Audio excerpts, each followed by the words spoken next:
Hi, good morning po. Sasagutin ko lang po yung tanong na, Dok, bakit yung mga doktor iba-ibang antibiotic yung binibigay sa aming mga anak?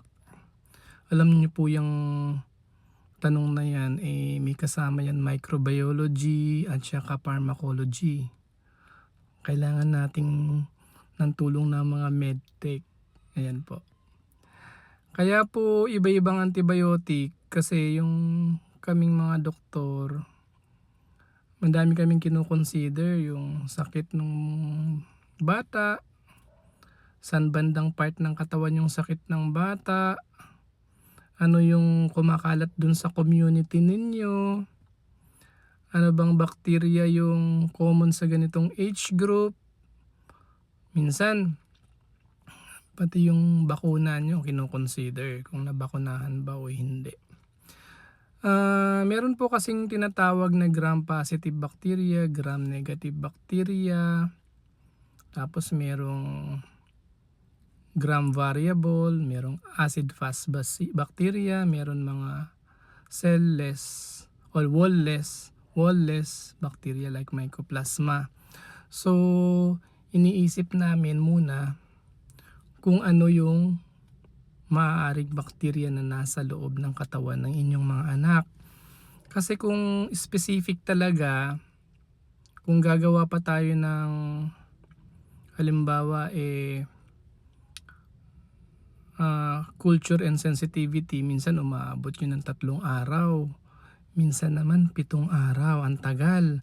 So yung pasyente, baka lumala na kung aantayin pa natin yung result. Ang pwedeng mabilis yung gram stain, usually yung pag naka-admit sa hospital. Wala naman kaming pang gram stain sa clinic. So yung yung gram positive po kasi ng mga bakterya, makapal yung peptidoglycan layer pero wala siyang outer membrane kaya madali siyang pasukin ng antibiotics. Yung mga gram-negative bacteria naman po, manipis nga yung kanilang peptidoglycan pero meron silang outer covering na kaya mas mahirap gamutin yung mga gram-negative. Mga yung iba naman wala namang silang cell wall. As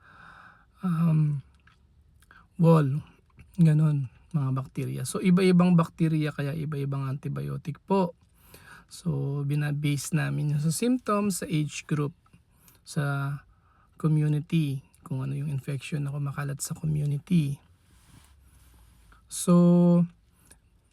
ang most common na mga antibiotic, amoxicillin, penicillin, amoxiclav, ito yung mga empiric antibiotic o yung unang ginagamit.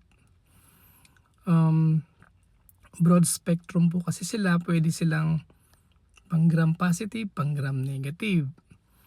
Yun namang mga cephalosporins, yung first generation, second generation. Yung first generation, mas effective sila sa mga gram positive, less effective sa gram negative like cefixime.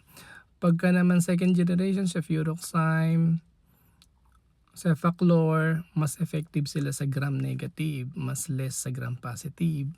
Pag na mga third generation, special group of cephalosporin naman, pwedeng gram positive, gram negative, pero mas maganda sila sa mga may UTI, mga meningitis, ganyan, mas malakas yun. Pag fourth generation, mas malakas.